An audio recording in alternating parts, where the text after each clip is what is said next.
Hi, we're here with Richard Hurst, who's a former chairman of the National Farmers Union in Norfolk. He's a mixed farmer based out at Ormsby near Great Yarmouth. Richard, I suppose uncertainty is never a great thing for any business to have to contend with, and after the general election returns a hung parliament, we've got an extended period of uncertainty that Norfolk farmers now have to deal with. So what's your initial reaction to last night's result? Well, I suppose it's not totally surprising considering how the polls were going, but it's disappointing that we haven't got a majority one way or another. I think let's just hope that whoever's going to lead the country can get it sorted out quickly and move on, so we know who we're dealing with and what the policies are going to be going forward. That's vitally important for everybody, I think. Absolutely, yeah.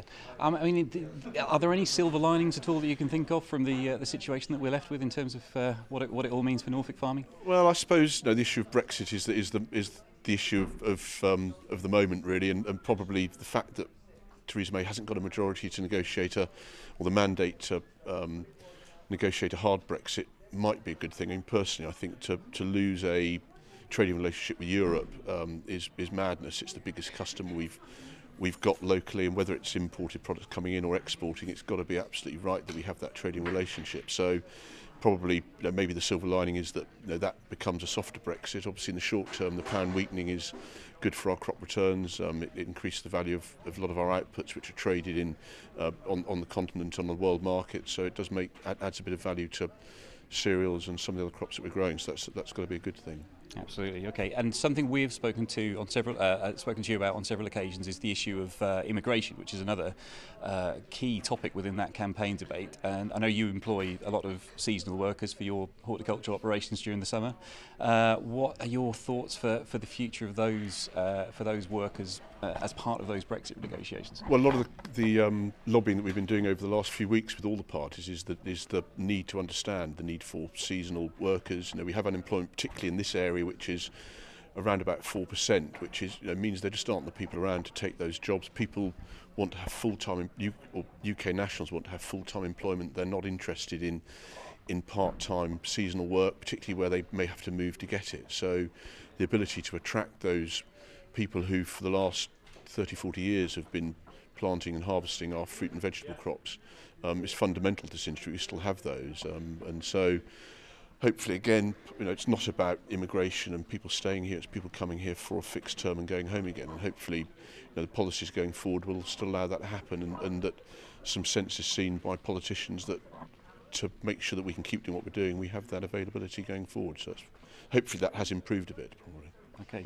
Now, obviously, there'll be a lot of activity down at Westminster this morning. At the point we're having this conversation, there will be frantic discussions going on for the Conservatives trying to form a government with one of the other parties.